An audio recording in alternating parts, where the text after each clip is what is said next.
his vehicle at the last minute while he was proceeding to the parliament. And we had a lot of questions.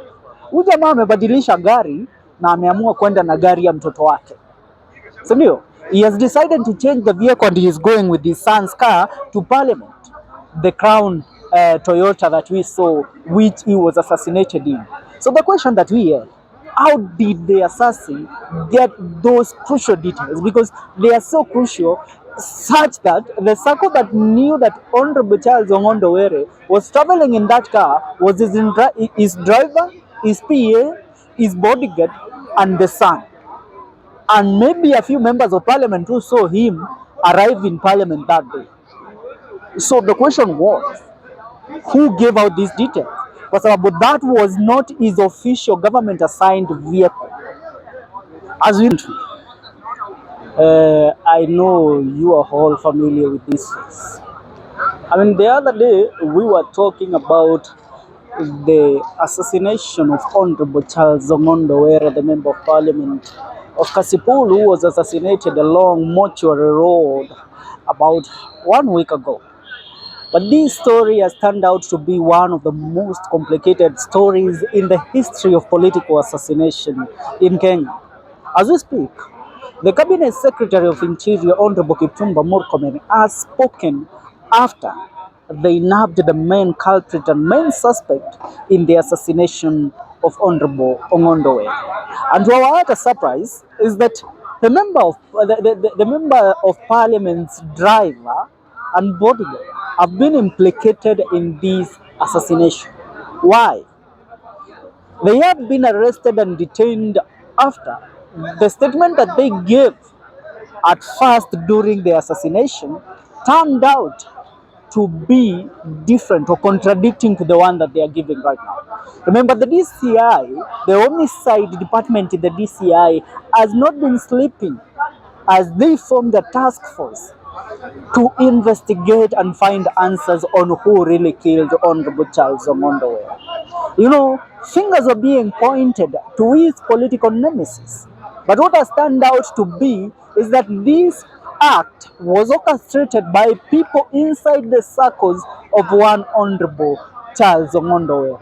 So it is clear that this assassination was not planned outside his circle. Kipchumba Murkomen tells us that the bodyguard, the people, the inner circle of Were were the ones that were involved in coming up with the strategy, in giving out details on his assassination. Because we all know he changed his vehicle at the last minute while he was proceeding to the parliament. And we had a lot of questions. Huyu jamaa amebadilisha gari na ameamua kwenda na gari ya mtoto wake.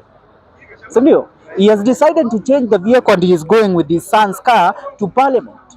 The crown Toyota that we saw, which he was assassinated in.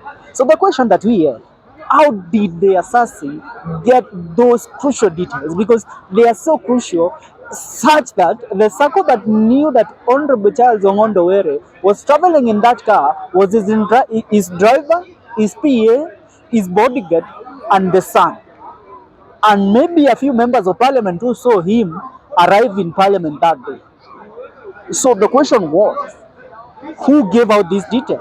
But that was not his official government assigned vehicle. As we know, MPs are assigned either a Toyota Prado or a Toyota V8, a Land Cruiser V8. But he was not driving on his official government vehicle. And your maana, we always say, when it hits them at their door, and your maana niliongea the other day and I said this, when it hits them hard, mostly at the door, at the House of Parliament and at the Senate, that is when they feel the pain, and that is when they see it's necessary to conduct thorough investigation. The other day, we saw what happened. There was the death of the MCA of Kariobangi, Honorable Joel Munuve.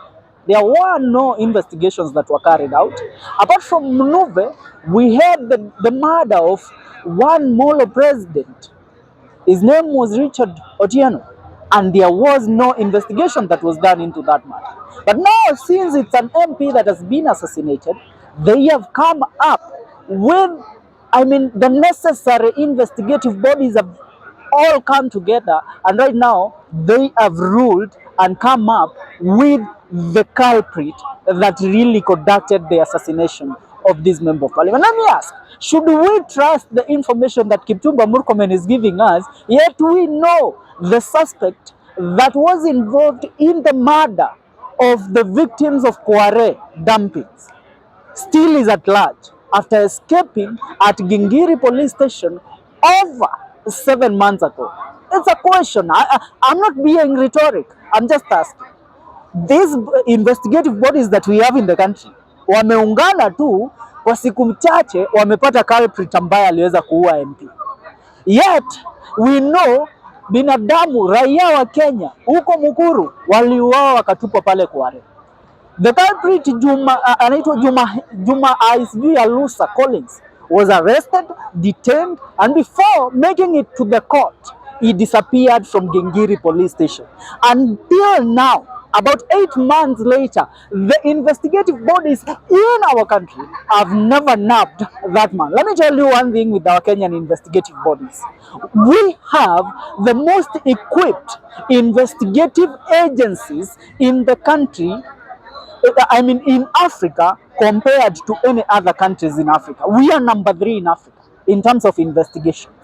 So tell me how these people could not nab Collins Jumahisi Alusa after escaping from prison, but days later, they didn't have they didn't have the face of the people that conducted the assassination. But kwa sasa wanatuambia tushakamilisha, tumewapata. We have the culprit. And Kipchumba Murkomen stands and tells us that we are surprised that he is in a circle. The driver, the bodyguard were caught up in this mess, and they were among those that planned the assassination of Charles Ong'ondo. What should we believe? Could it be another cover-up? Go down. That is what I have for you. And I leave my question with you. Should we believe what the Cabinet Secretary of Interior, Honorable Kipchumba Murkomen, is telling us? Kwa sababu ni mbunge ameuawa, they rushed to do the investigation very fast. But tuko na Joel Munuve aliuawa juzi. We had Vince Bondo, who was an MCA from Kasipulu, who disappeared after being shot. He hasn't been found yet. We have the death of the Molo president, Richard Otieno, assassinated for being a critic to one Honorable Kimani Kuria of Molo constituency. We have other people that have been killed, yet justice has never been served. But now, because it's an MP, tunasikia washafanya uchunguzi na wameshakamilisha investigation. Wadau, I leave you with that question. It's a rhetoric question. Answer it on the comment section. Thank you.